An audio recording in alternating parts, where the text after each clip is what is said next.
All right. Yes, Chamberlain. Let's look at the specifics here, Dr. Adeni. You've given 60% to the process so far. You say we've come a long way. But you said there are no issues that maybe are pointing to the fact that elections will not happen. Let me just read out something here. Afenifere in today's, one of the dailies today says that the president is encouraging underage voting. That's Afenifere. It's urging INEC to insist on the use of card reader. Again, the Electoral Acts amendment was not signed. So that contention about would they use a card reader, would they not use card reader, would there be incident form, even though INEC has said they will not use the incident form in any way. INEC can be trusted with credible polls. That's coming from one of the governors of in the states here. But you say you give 60% to the preparations and there are no apparent hitches, but you're asking that people should invest. Let's look at the specifics. Based on these things I've read out here, what areas specifically would you say there should be investment by the people? And would the politicians also be investing as well? Well, again, we look at it from two clear perspectives. You know, the first will take us back to what I said in the first instance.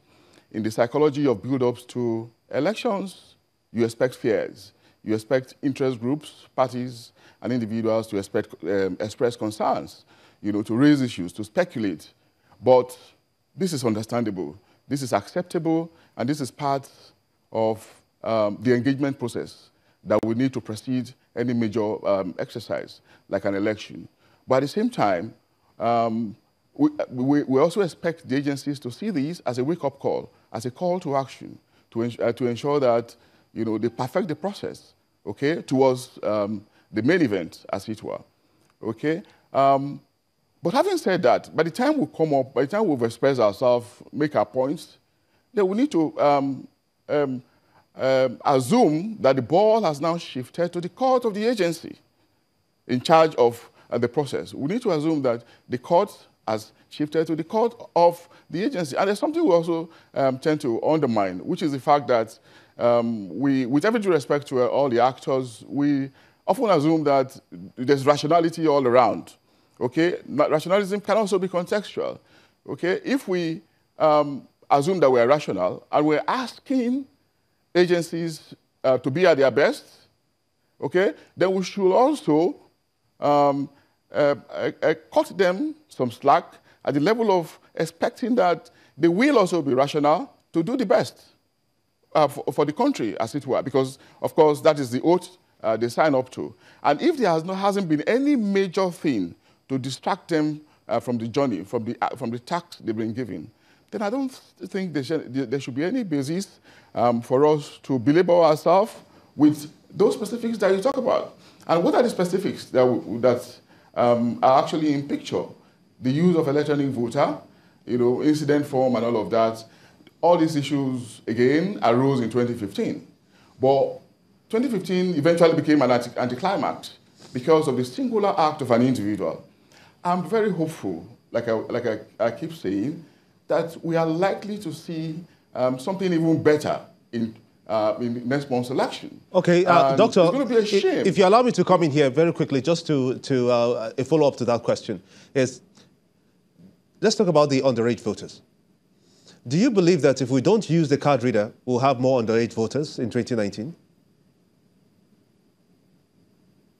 The card reader is a very important technology, very useful, very important, you know, a kind of revolutionary invention into our electoral process, you know. But well, we haven't perfected it yet, and it's also good. It would have been okay, for instance, if the president signed the Electoral Act into law. It will have deepened our democracy. It will have legitimized the card reader question. But yes, it is not signed. The reasons have been given. But again, we do not have to sleep over it. It is what it is. We have to move on from there and believe that we can make the best out of the situation that we are in, you know, that we'll do the election. Yes, card reader might be possible in some instances. In instances where it cannot be possible for us to use it, yeah, we'll use the alternative that is available. You know, I've had the INEC commissioner say... I'm sorry, by saying we use the alternative that is available, will that suggest that we're still going to fall back to the incident forms, despite the fact that INEC says that, no, we're not going that way anymore? Gimba, the process is convoluted. And that's why I'm arguing that we should cut INEC some slack, even if they're not perfect. Okay, what do you do if card reader fails? Card reader is a technology. Okay, technology, there are devices that are subject to failures. It is good for us to use them to consolidate the process, our electioneering process, to deepen the process, and to bring about transparency, quality, okay, and openness. But yes, if they say we're going to use it, and we're happy to use it, okay, and we are in fact using it, but if there are instances for some just a minute, pardon me. For some that, you know, when they listen to you, and they may be of the impression that for some reason, you just may be justifying that, look, we might as well just go ahead and use the incident forms in spite of the challenges they posed the last time out. Well, I appreciate that point, Chamberlain, but the points just have to be made. You know, we do not want to have too many polls cancelled, too many votes cancelled. We do not want to have too many people disenfranchised. You know, we need involvement. We need people to exercise their franchise, and we need people to have a very strong sense of belonging. And how can they express, how can they have that sense of belonging? They can have it if their vote is made to count, okay? But I'm not going to be happy if I get to the polling station, for instance, and the card reader cannot read my card, you know? But at the same time, because the card reader cannot read it, I won't be happy as well if, because of that, I'll be disallowed from voting. So I'm going to welcome any other alternative. You know, maybe the point has to be made to INEC to, first of all, prioritize the use of card reader, okay? And it's only when card reader fails that we'll begin to think of alternatives. What you're saying, if I understand you, the point you're making is that, yes, INEC, let's use the incident forms. The incident form has been presented as an alternative, isn't it? As an option, okay? Options are natural parts of life. You have plans, you make one in the A direction, in the A dimension.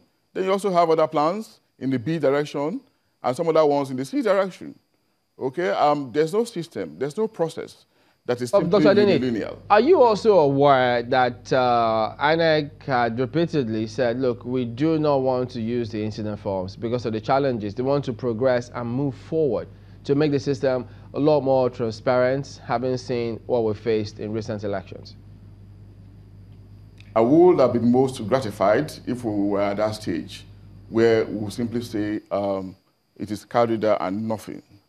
Okay, but like I said, card reader is a technology.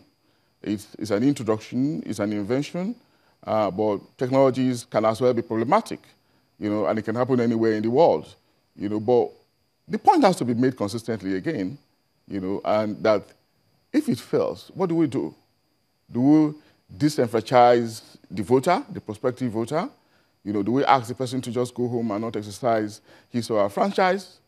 I'm just making the point that, you know, we should give room for options. We should give room for alternatives, okay? But I'm also going to say that giving room for alternatives does not mean that we're asking them to prioritize options.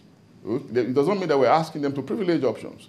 But just they need to also understand that the card reader is the priority, is the most important process for this election, okay? But at the same time, if it fails in the unlikely event that it fails, okay, let there be other ways in which we can accommodate the prospective voter.